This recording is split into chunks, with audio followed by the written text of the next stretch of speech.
Olá, amigos! Hoje nós vamos conversar com alguém muito especial. Dentro das quatro linhas, um craque. Fora de campo, um brasileiro preocupado com o analfabetismo. E foi exatamente quando se preparava para dar aulas a adultos, ou seja, alfabetizar o próximo, que tudo aconteceu na vida dele. Fernando Antunes de Coimbra, o Nando, craque ainda juvenil do Fluminense, foi preso, torturado pelo governo militar que assombrou o Brasil de 64 a 85, e todo mundo se lembra, lamentavelmente se lembra disso. Ele acabou indo para Portugal, onde tinha uma promessa de ganhar o dobro do que ganhava aqui. Só que se esqueceu que em Portugal também era governado pelo sistema salazarista, né? E o presidente de lá, como o de cá, também militar, trocavam figurinhas. E o Nando acabou no Belenenses, o grande Belenenses, que tem o estádio mais lindo, mais simpático que eu conheci na minha vida, né? Acabou também pagando um perrengue danado lá em Portugal. Essas e outras histórias estão no seu livro, o primeiro livro que ele lançou, Futebol e Ditadura. Conosco, já anunciei, mas com muito prazer, trago aqui Nando Antunes. O Nando Antunes, para quem não sabe, é apenas um dos quatro craques, né? Mais o Edu, mais o Zico, mais o Antunes, da família Antunes Coimbra, o grande Zico, o Galinho de Quintino. Nando, que prazer te receber aqui. Um abraço e seja bem-vindo mais uma vez a Ribeirão Preto. Prazer é todo meu e fico feliz porque se tem um lugar que eu adoro é Ribeirão Preto. Eu, inclusive, estou com saudade de vocês. Vou ver se arrumo um tempinho para dar um pulo aí. Eu ia muito, fiz muita palestra aí. E o evento dos livros, né, que é em aberto para mim, é o maior do Brasil. E fico muito feliz de estar nesse seu programa e um abraço a todos os ouvintes, telespectadores. E Ribeirão Preto te aguarda aqui com muita expectativa. Primeiro que você é um grande bate-papo, e depois um bom tomador de chopp, né? Vamos no Pinguim ali pra gente matar um pouco da saudade. Faz tempo que realmente a gente não se vê. Acho que a última vez que eu tive com você foi quando tava você, o Afonsinho, o Reinaldo tava também. Eu não lembro mais quem tava. A gente tomou um chopp lá na Casa da Cidadania ali, né? Mas estamos te esperando aqui. A pandemia atrapalhou, né? E aí veio o obscurantismo também desse governo e a coisa ficou muito complicada. E a cultura realmente sofreu um baque, mas isso tudo vai passar. Vai, lógico, tudo passa. Ô, Nando, eu vou começar a falar de futebol com você, para depois a gente entrar mais na sua vida, inclusive pessoal, para contar essas histórias. Mas me despertou a atenção porque o jogador de futebol hoje é um jogador que sofre de mutismo, né? Ele é mais calado, mais quieto, não participa. Quando é preciso fazer alguma manifestação, não faz. A gente cobra muito isso. E eu vi o atacante Richarlison, né? Que agora está na Inglaterra. E ele disse recentemente que o mau uso da camisa da seleção brasileira para fins políticos, né, que é o caso de quem sequestrou a data de 7 de setembro, sequestrou a camisa amarelinha nossa, que isso é um erro histórico, disse o Richarlison. O que você pensa disso? Eu já tinha observado que ele é politizado, é um cara com a cabeça boa, e isso aí é uma verdade. Como foi falado agora, no último comício do Lula, a bandeira brasileira, a camisa da seleção, é de toda a população, não é de meia dúzia. Cada um, na política, cada um tem que defender a sua bandeira. A bandeira do Brasil, não. Essa é de todos, é intocável. E a gente corre o risco até de ser confundido na rua se sair de verde e amarelo, né? Eu, por exemplo, e pode tomar isso como uma confissão de voto, pouco me importa, eu não ousaria colocar nos dias de hoje uma camisa verde e amarela e sair de domingo para passear, né? Eu tenho medo de ser confundido com um bolsominion. A saída hoje é comprar azul, É, camisa azul da seleção. é isso. Acho que a grande verdade é essa. Nando, a perseguição que você sofreu, tanto aqui no Brasil como em Portugal, acabou tirando da seleção brasileira, da convocação da seleção brasileira de 1970, o seu irmão Edu, né? Que o próprio Zico disse que ele era o craque da família, né? Como é que aconteceu tudo isso? Queria que você lembrasse um pouco disso tudo, como é que isso aconteceu? Exatamente. Ele tinha sido eleito o melhor jogador sul-americano. E o que aconteceu foi o seguinte: eu, quando estava no juvenil do Fluminense, a minha irmã fazia faculdade de filosofia, estava terminando, e ia ter o concurso para professor do PNA, o Plano Nacional de Alfabetização, do Paulo Freire. E como ela sempre me considerou um cara assim muito atualizado com tudo, ela insistiu para que eu fizesse o concurso. E eu no início falei, pô, Zezinha, mas eu já estou lá no juvenil, já estou começando a engatear no futebol. Ela, não, tu tem que fazer e tal. E eu fiz e passei. Ela passou para coordenadora e eu para professor. Você tinha quantos anos, Eu estava fazendo 18 anos. Uhum.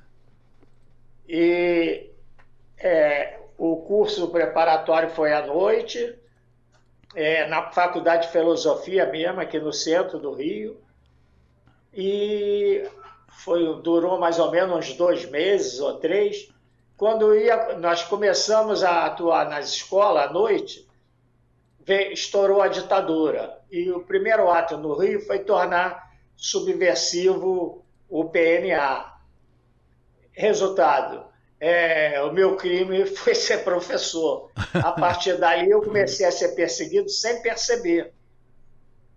E eu não fiquei no Fluminense, porque a minha idade já estava estourando, e eu assinei o meu primeiro contrato profissional com o Santos de Vitória. Hoje nem existe mais, mas era uma das 4 forças da capital. Fizemos um ótimo campeonato da capital, fomos vice-campeões, mas aí os militares já começaram a entrar no esporte, e o nosso treinador, que tinha sido vice-campeão, caiu para entrar um militar, capitão, major, não lembro. E aí foi a minha primeira perseguição. Ele me afastou, me mandou para o presidente disse que não podia fazer nada. E o meu calvário começou aí. Eu ia para um clube, não demorava, vinha a perseguição. E assim foi até eu desistir, porque eu precisava proteger meus irmãos. E o Edu, com certeza, seria o titular, porque o Tostão já estava enfrentando problema no olho. O problema era muito sério, tanto que ele teve que parar de jogar futebol depois. Exato. Mas aí o Edu foi cortado, porque era meu irmão da Zezé. E aí, quer dizer, começou a aumentar a minha preocupação em proteger meus irmãos, né? Porque era uma coisa, isso não vinha a público. O sofrimento era maior porque eu sabia que era isso, mas ao mesmo tempo eu tinha que ficar calado, porque eu não podia falar, a imprensa não podia dizer, era um problema sério. E a ida para Portugal, como é que aconteceu, Edu? Aí como é que veio a decisão? Vou para Portugal.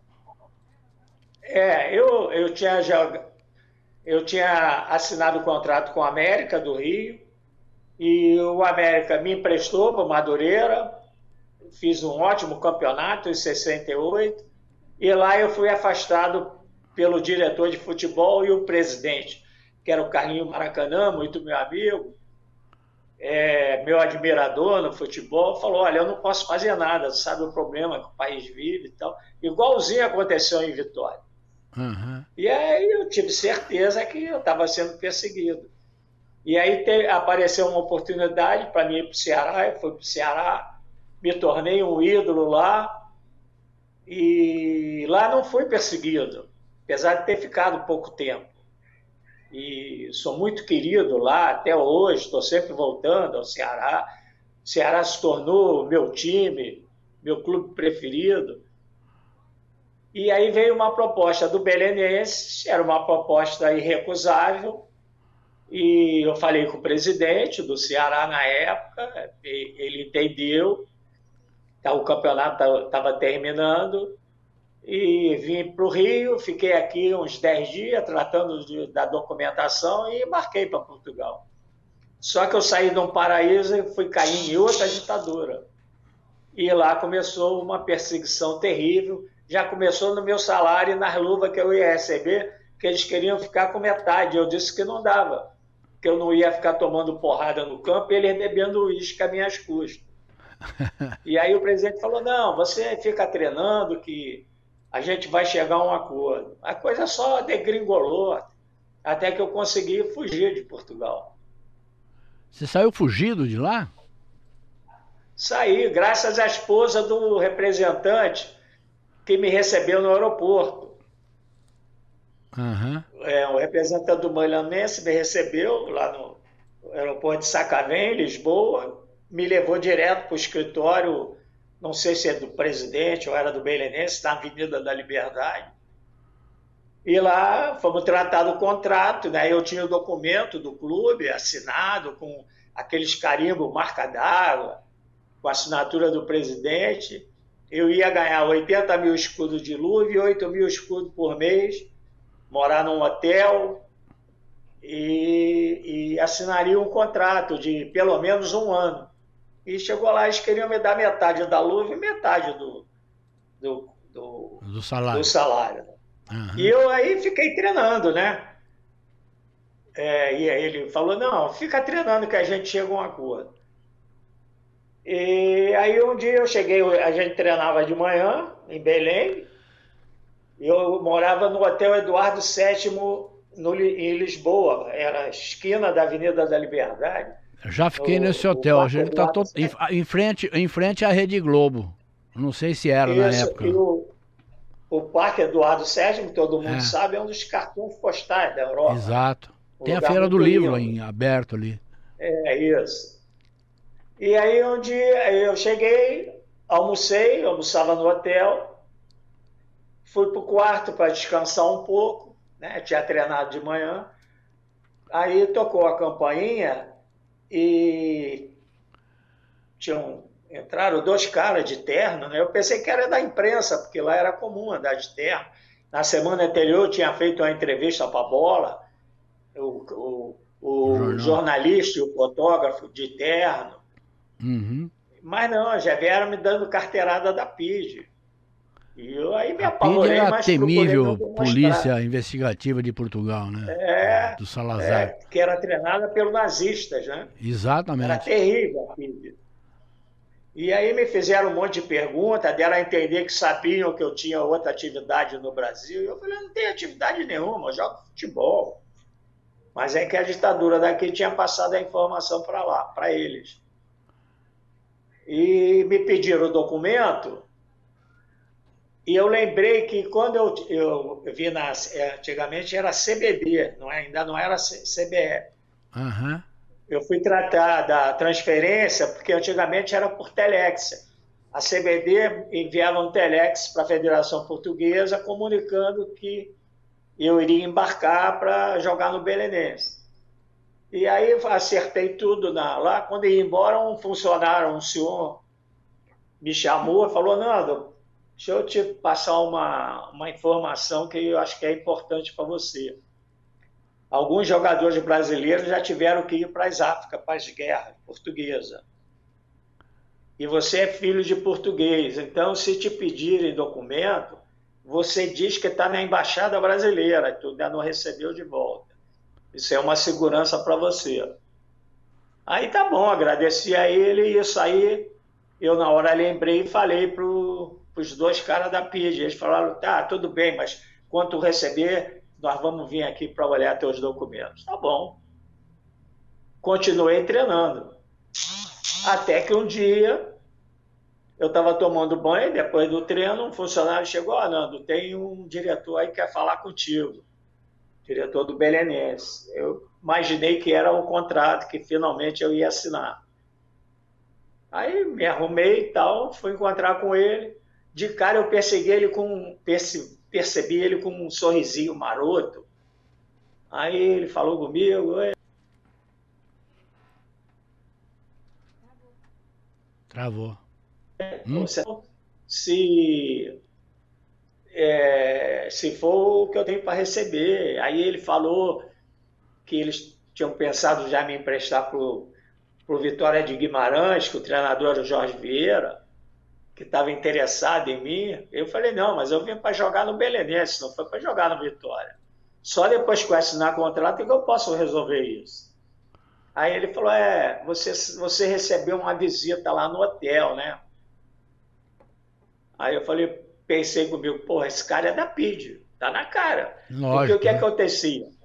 O Américo Tomás, que era o presidente de Portugal, quem mandava era o primeiro-ministro, Salazar, mas o Américo Tomás era o presidente, era o almirante.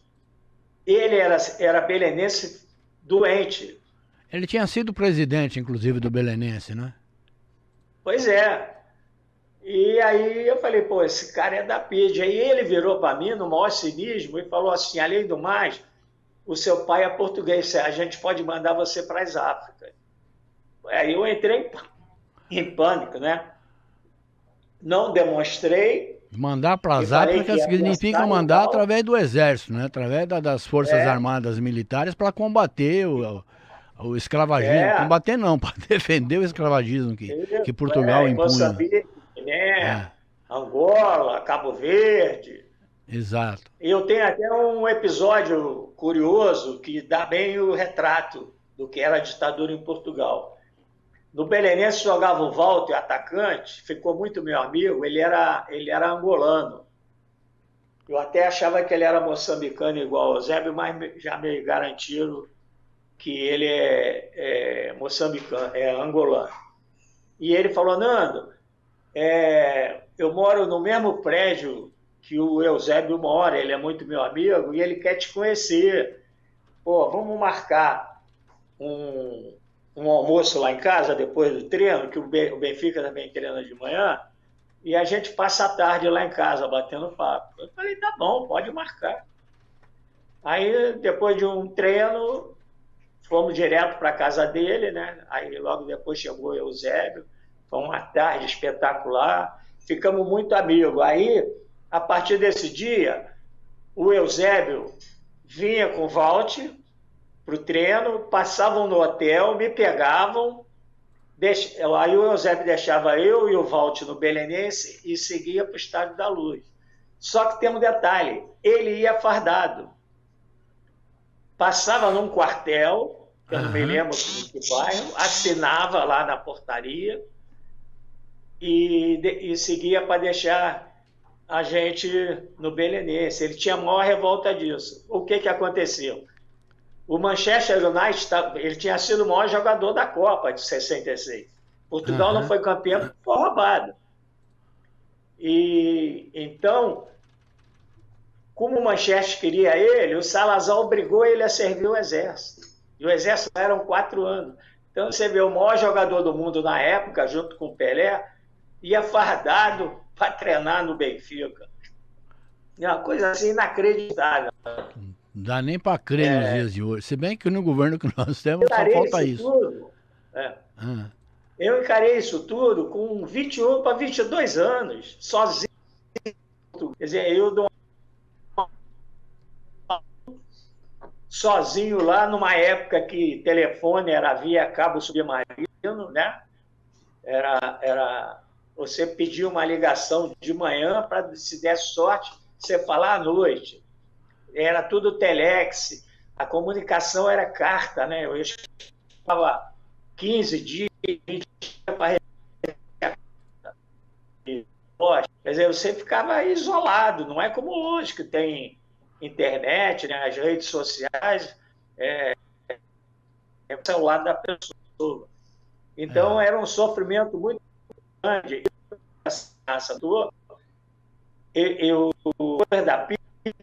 Eles me tiraram do hotel Eduardo VII, numa posada, na época se chamava Pensão, que era ao lado, era colada na pastelaria de Belém. Eu ia até a pé para o clube, era pertinho.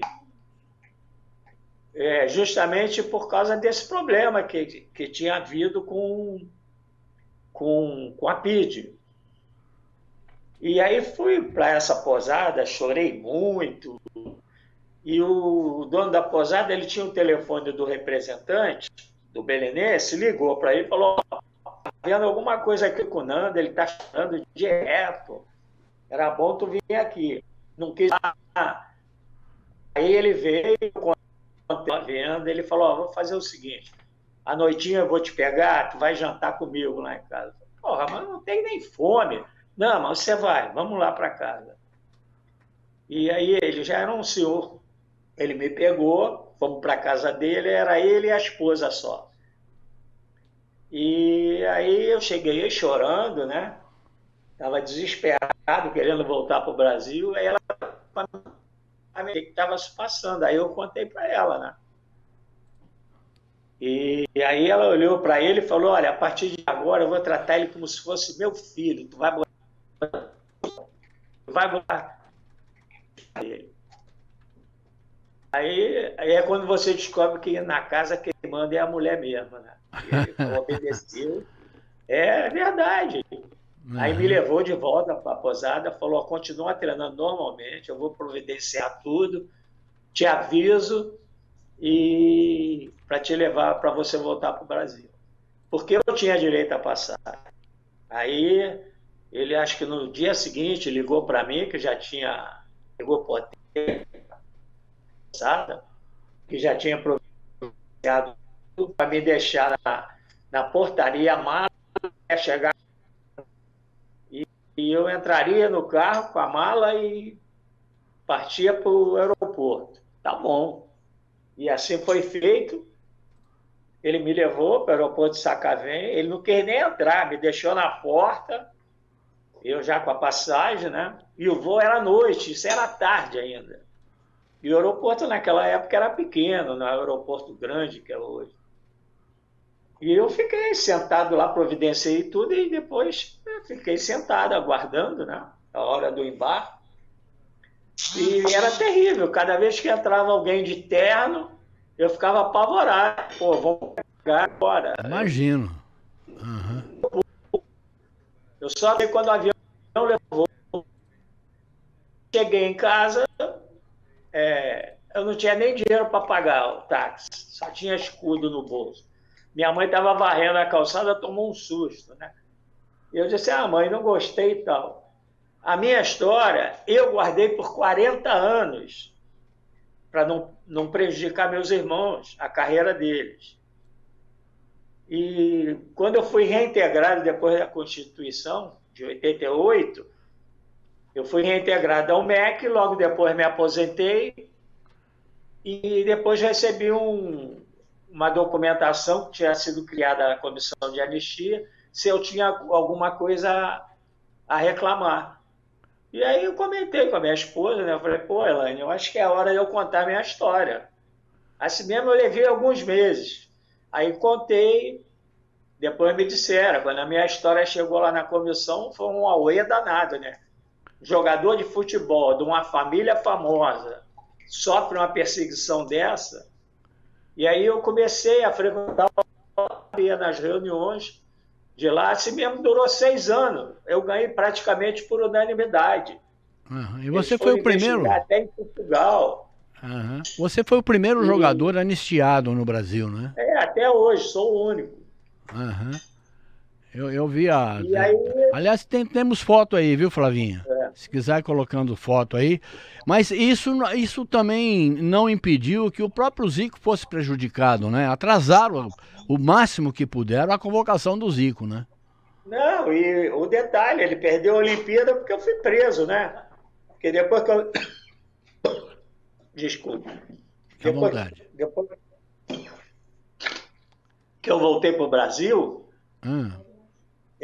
aí veio esse final de 68, e aí foi assinado o AI-5. Eu falei: agora ferrou todo mundo, né?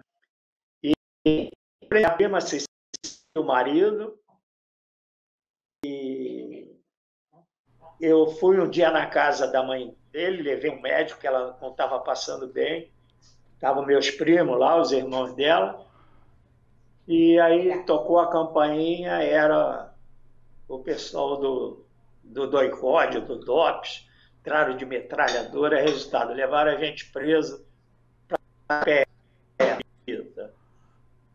E ficamos lá uns 4 dias. Foi um negócio assim terrível, interrogatório toda hora, a gente passando dois em pé, com a mão na cabeça, com a cara na parede, uma covardia só.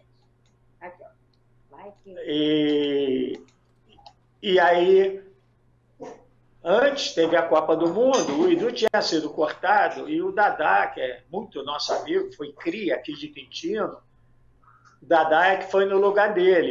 E depois nós soubemos que o Edu não foi convocado para a seleção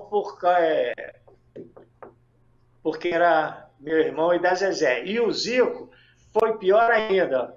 Por causa da minha prisão, eu fiquei fichado. O único que era o treinador da seleção olímpica, foi o seguinte: o almirante Heleno Nunes, que era o presidente da CBD, não sei se... Eu acho que ainda era CBD. Ele pediu uma lista de 42 jogadores ao Antoninho.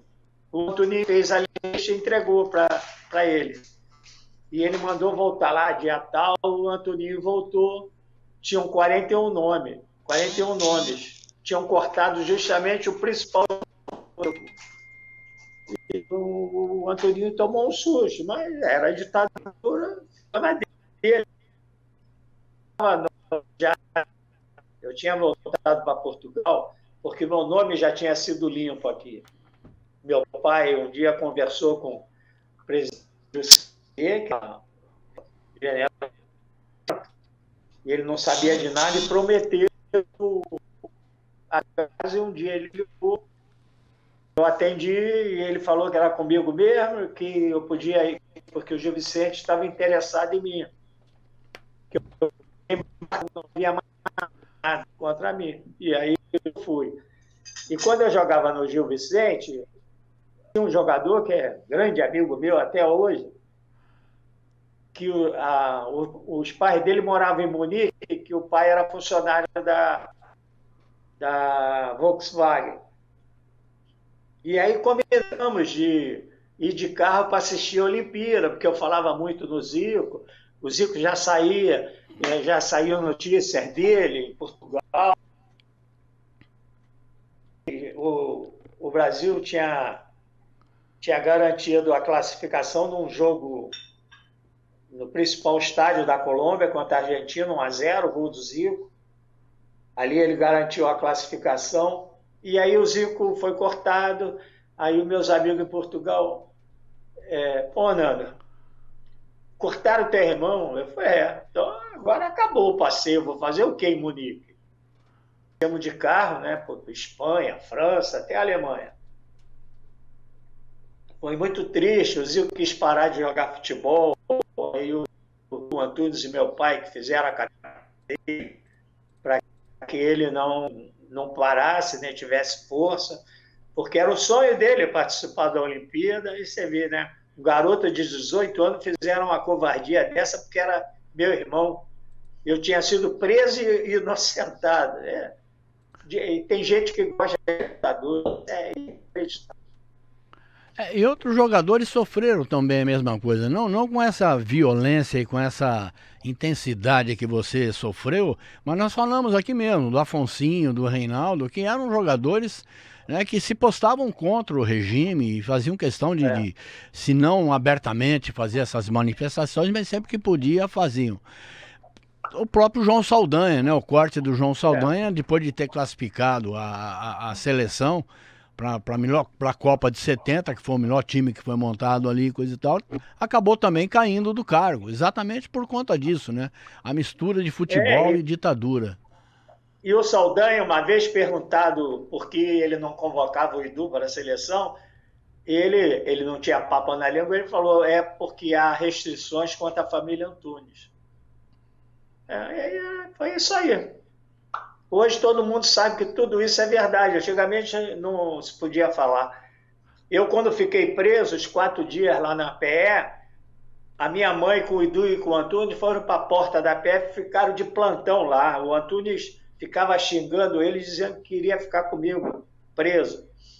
E as pessoas passavam na rua, conheciam imediatamente, né, eles, e sabiam que estava acontecendo alguma coisa. Lógico. Mas a imprensa não podia divulgar, era a minha prisão. Agora, Terrível.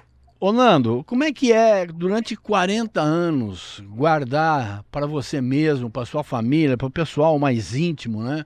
Apenas guardar esse segredo, né? Que é libertador quando você lançou o livro, né? É.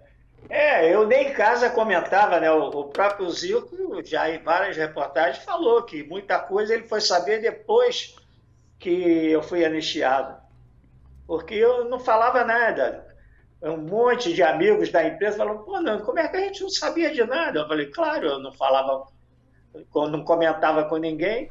E lá em Portugal mesmo, no Gil Vicente, eu não comentava com ninguém. Eles tomaram um susto. Eu nem comentava que eu tinha jogado no Belenenses para não ter que falar o que eu sofri. Aham. Eu precisava, porque mesmo eu guardando, meus irmãos foram perseguindo, imagina se eu resolvesse botar para fora tudo que me revoltava. Aham.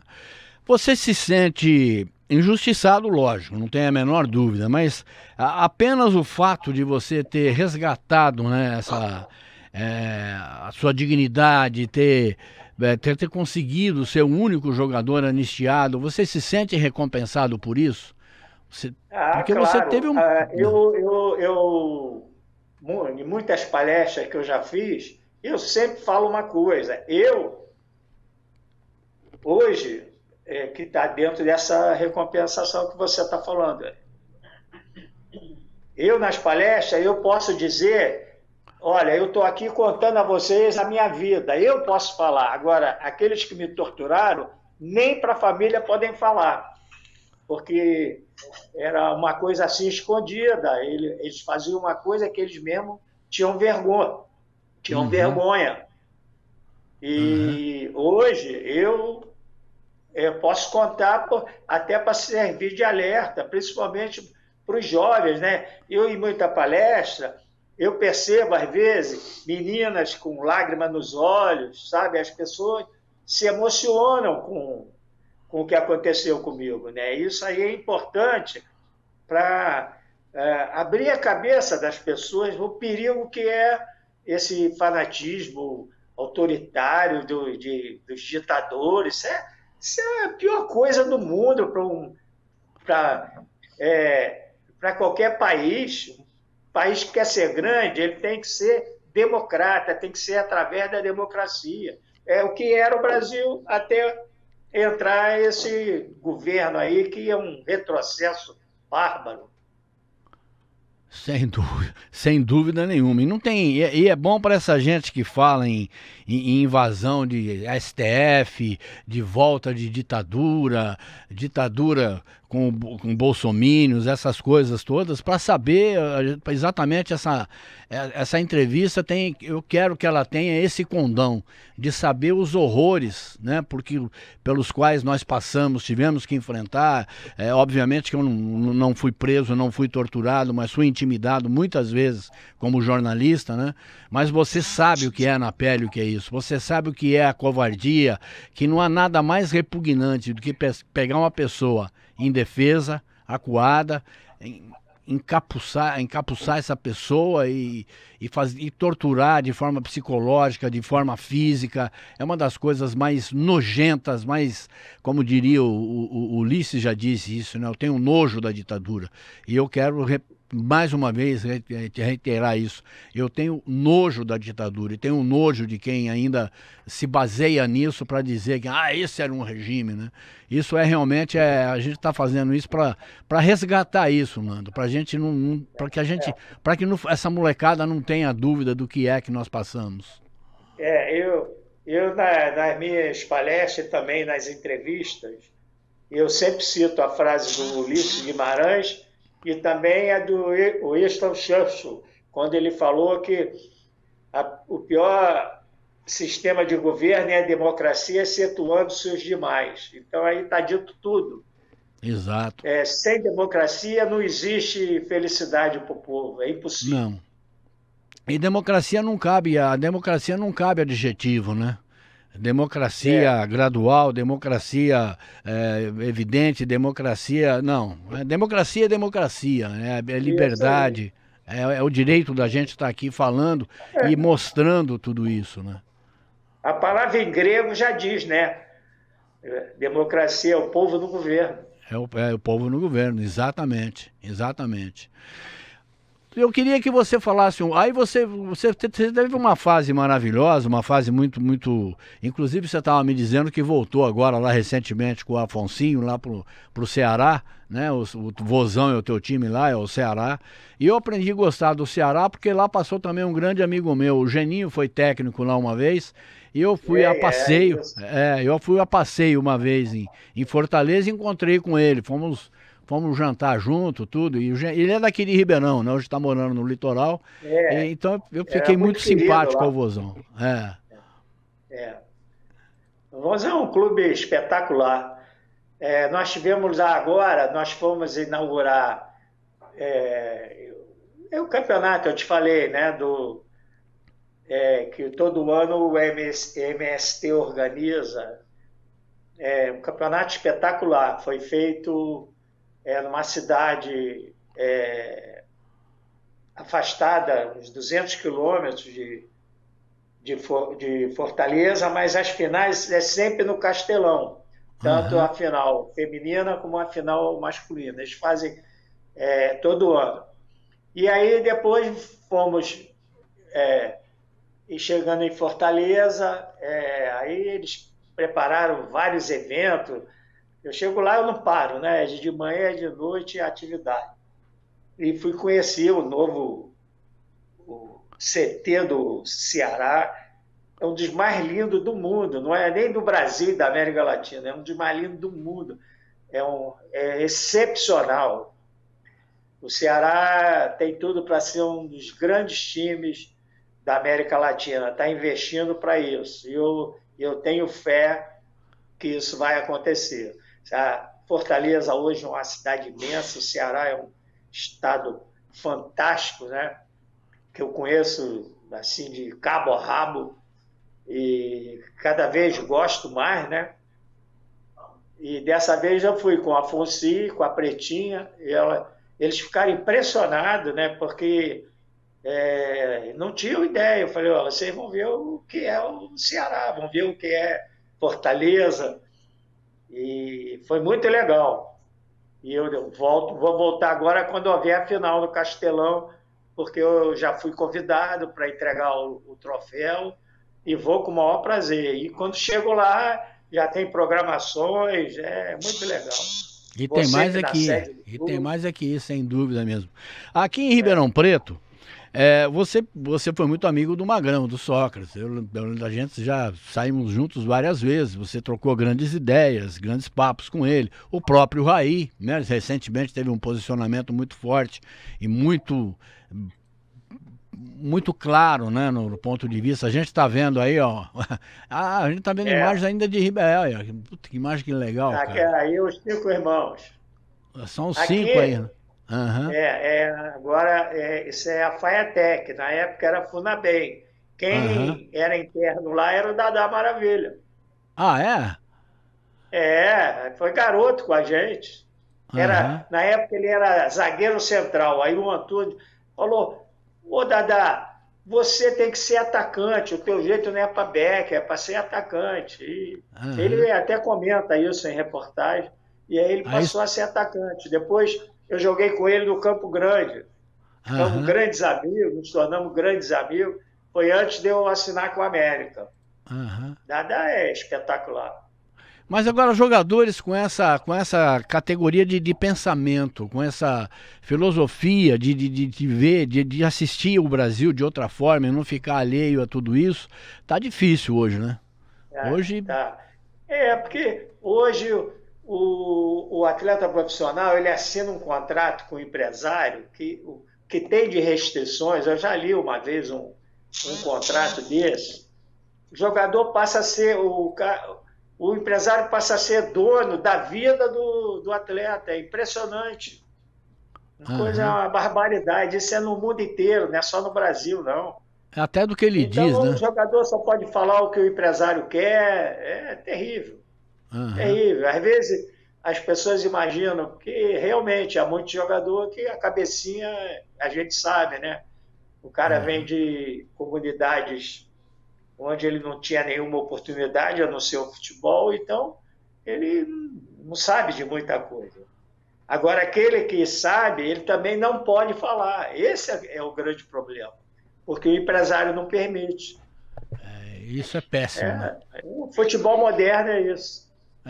É péssimo porque são essas pessoas que são nossos ídolos, né? Que é o ídolo da molecada que tinha que Pois realmente é. abrir os nossos olhos, sem dúvida nenhuma.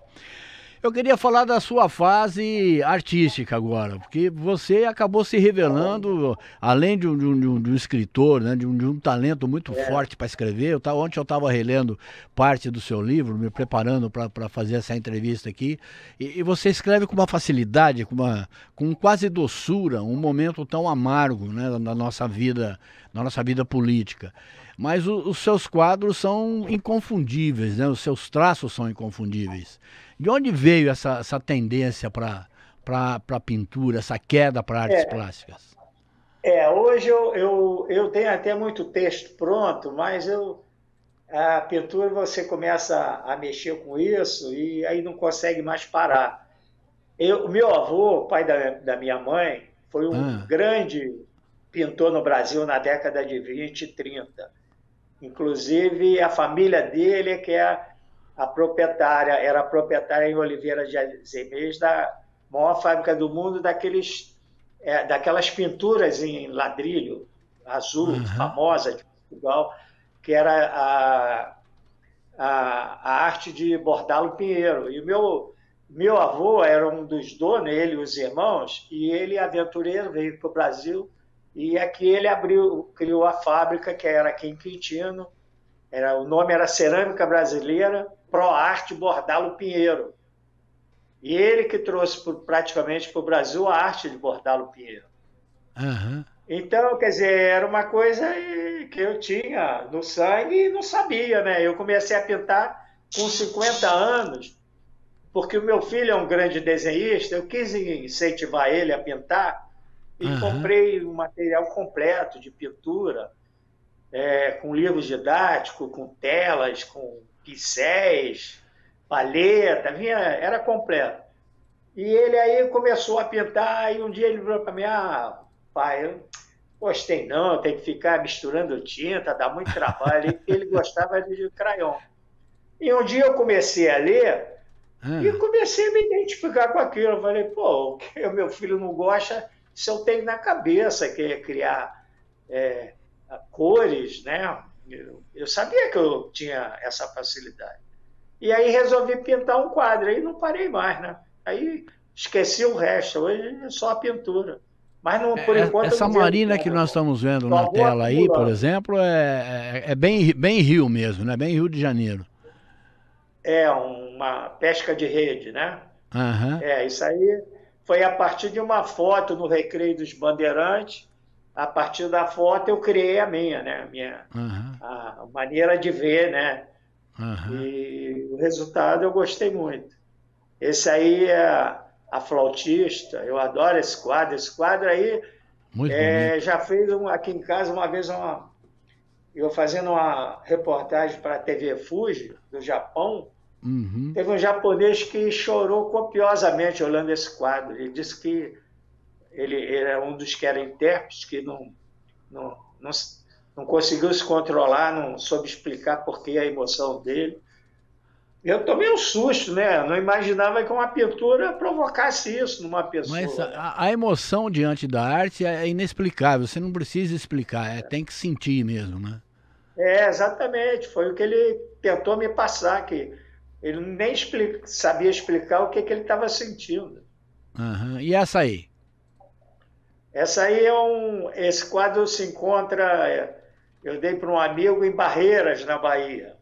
Aham. É uma árvore, né? Eu fiz uma coleção de árvores Essa foi a primeira. Aham. E eu presenteei ele quando eu fui lá em Barreiras. Aham. O resultado eu gostei muito, né? Depois fiz mais 4, tem 5 de árvores, assim.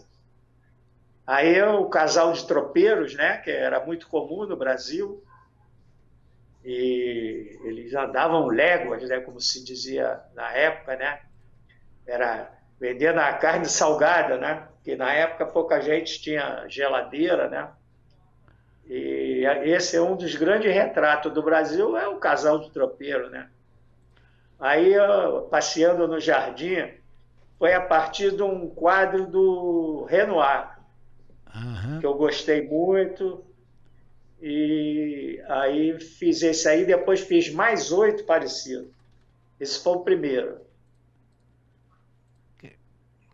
E aí Aí, o mercado Ver-o-Peso, em Belém, que eu fiz como Belém. se fosse numa época medieval. Aham.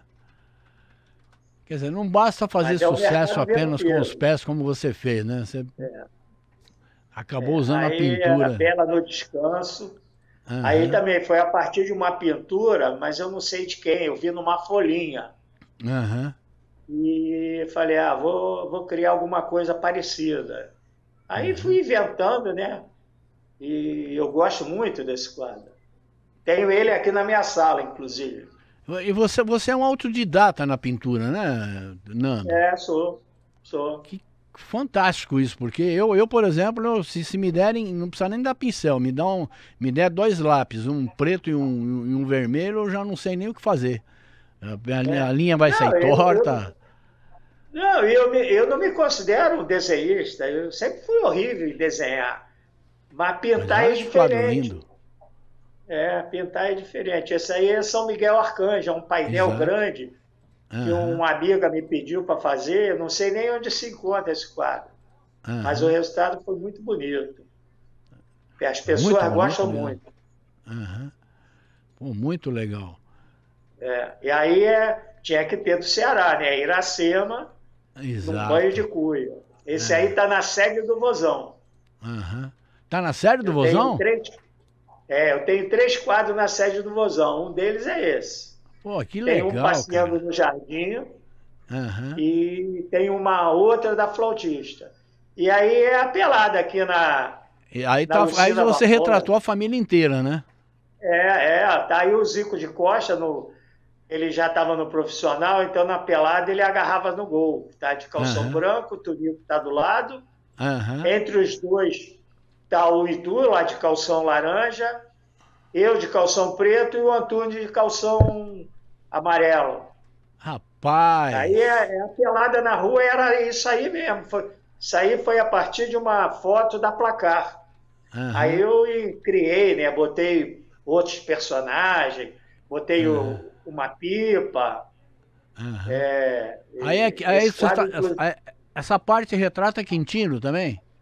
a rua que Quintino. eu moro até hoje, eu e o Edu. Aham. E esse quadro tem um painel imenso dele lá no Museu do Zico, no CFZ. Ai, que legal, Ficou cara. É muito muito bacana. bonito. Esse quadro ontem, você me mandou ontem essas fotos, e foi o que eu mais me debrucei em cima, que eu achei lindo. E aí eu comecei a ler a explicação, você começa a ver a impressão que dá é que os bonequinhos estão se mexendo, né? É É verdade. verdade, é uma É. pelada, né? É uma pelada, né? Pelada de rua, né? Bem coisa de É, moleque. isso que Temos tu mais aí, falou de se Flavinha? mexer, isso que tu Hum. falou de ter a sensação de estar se mexendo. Eu fiz 5 quadros dos jardins de Giverny, onde o Monet gostava de pintar, que são Ah. lindos os jardins lá. E um deles passa assim um riacho. E eu sempre boto para os amigos na, na internet, né, no Messenger, no WhatsApp, eu boto foto dos quadros que o pessoal gosta de ver. E esse que passa o riacho, uma amiga minha jurou que viu a água se mexendo, se movendo. E eu lembrei agora porque tu falou. que Ah, teve mas a olha, sensação de se vou vestir. jurar para você que eu vi ontem. Eu vi ontem alguém se mexendo no quadro. Eu me divirto com essas opiniões, é muito legal. Muito legal mesmo. Você fica olhando fixamente. É o último que nós mostramos. É o último que você. Não, o último, Flavinha. Esse aí, ó. Que é muito Esse bonito aí mesmo. é o Fim de Tarde no Leblon, né? No Leblon. Olha que Esse coisa aí tem um linda. monte de admiradores. É. Mas tá aqui em casa também. Aham. Nós precisamos É fazer um uma dos exposição preferidos da sua minha aqui, viu? esposa. Nós precisamos fazer uma Hein? exposição. Trazer você para cá para fazer uma exposição sua. Vou dar um jeito de Tendo, achar um marchand por aqui. Fica tranquilo. isso, porque esse pessoal esses profissionais é que entendem, sabe como é que fazem, né? Eu sei pintar, o resto eu não sei. Aham. Então, Não, não. é Se eu muito bom. pegar um amigo nosso que você conhece bem, o Sarjeta, pegar o Cachaça, falando assim, né? Hã? O Victor É, cantando, pô, a gente dá pra fazer um negócio muito legal tá mesmo, bom. muito legal. Tem uma estrutura boa por aqui. Quanto tempo nós temos, Flavinha? Isso. 51. Então tá Você legal. sabe que eu adoro ir a Ribeirão Preto, então Aham. é reunir o útil ao agradável. Não, eu vou tomar liberdade, já tô tomando conta disso aí. Então, vou tomar liberdade, Tá bom. conversar com o Sargento, esse pessoal todo aí, o Isso, Cachaça, a isso. gente fazer, programar, trazer você pra cá, que eu acho que vale, acho não, tenho certeza que vale a pena. Primeiro pela visita ilustre, segundo porque você sempre tem história pra contar, né? Tá E bom. uma história rica, né? Que faz parte da É. nossa história, uma história bem contemporânea que a gente tem e que Em tem que Ribeirão preservar e eu pelo preservar menos já muito. fiz umas 3 ou 4 palestras. É Em pouco, tem que algumas eu fazer mais. levava até o Sócrates Júnior, lembra? Ele Lembro. participou de algumas. Aham. Eu vi outro É, dia o Bueno, que você conhece bem, né? Que, que, que, claro. que é outro que tem Eu que tenho participar com a duas gente. músicas com o Bueno, né? Aham, Tem 2 músicas com ele. Uma é do Ceará, Meu Grande Amor, e aham. a outra é do Dia dos Pais. Ai, que legal. Vou trazer ele. O Bueno tá É, para vir aqui. Então, logo passe as é. eleições, ele vem aqui que ele vai fazer um.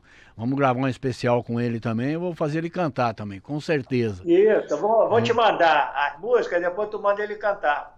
Manda para mim, tranquilo. A do Ceará é muito tocada lá no Ceará. Eu, quando Ah, recebi o título de cidadão fortalezense, durante ah, a homenagem todinha, eles tocavam, mostravam o vídeo que ah. foi feito, tocando a música, né?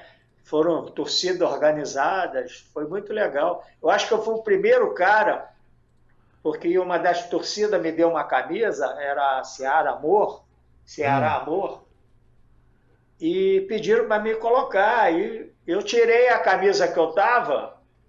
Eu acho que eu fui o primeiro cara numa assembleia, na Câmara de Vereadores, a ficar sem camisa. Não, não, pode trocar, não tem problema. Eu troquei a camisa e aí terminei a homenagem com a camisa da torcida do Ceará. Que legal, que E a legal. música tocando o tempo todo. Aham. Nando Antunes, eu quero agradecer em nome da amizade, em nome do carinho, do amor que Ribeirão Preto tem por você, e todos nós, seus amigos aqui, o aguardamos aqui pra gente bater papo, tomar aquela cervejinha esperta e principalmente pra gente, nós vamos querer ver teus quadros aqui, nós vamos fazer uma exposição sem dúvida nenhuma. Mas foi um prazer imenso esse papo de 1 hora com você pra gente poder contar um pouco da nossa história, um pouco não, muito da nossa história, que lamentavelmente é uma história que demorou 40 anos para ser corrigida, 40 anos para ser contada, mas que teve a sua correção e que teve, enfim, o seu desdobramento merecido. Parabéns a você, eu quero agradecer por poder estar com você nesse momento, por poder ouvir, poder entrevistar você nesse momento. Eu me sinto muito mais e muito melhor como jornalista. Parabéns. Meu amigo, a honra toda é minha. Você sabe que Ribeirão Preto mora no meu coração. A minha amizade com vocês é muito grande. E agradeço aí a todos os ouvintes e telespectadores. Espero que tenham gostado. E tenho certeza que rapidamente vou estar em Ribeirão Preto, matando saudades de todo mundo. E antes de você Eu chegar. já fui homenageado aí Aham, pela antiga prefeita, né? Exato. E tem um título emérito aí da cidade, que me orgulha muito. E Ribeirão mora no meu coração, todo mundo sabe disso. Tenho grandes amigos aí. E sinta-se Então em tá, casa. Aliás, você está em casa quando está aqui, com certeza. Tá bom?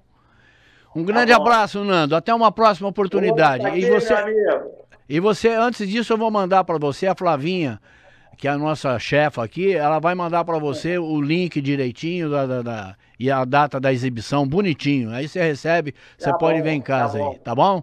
E Grande depois, abraço a depois eu você, espalho, Nando. Ah, depois eu espalho para os amigos. com certeza, vai ser Tá, bom, tá, ótimo. Um abraço, Nando, até a próxima. E para você que está em casa, a gente volta.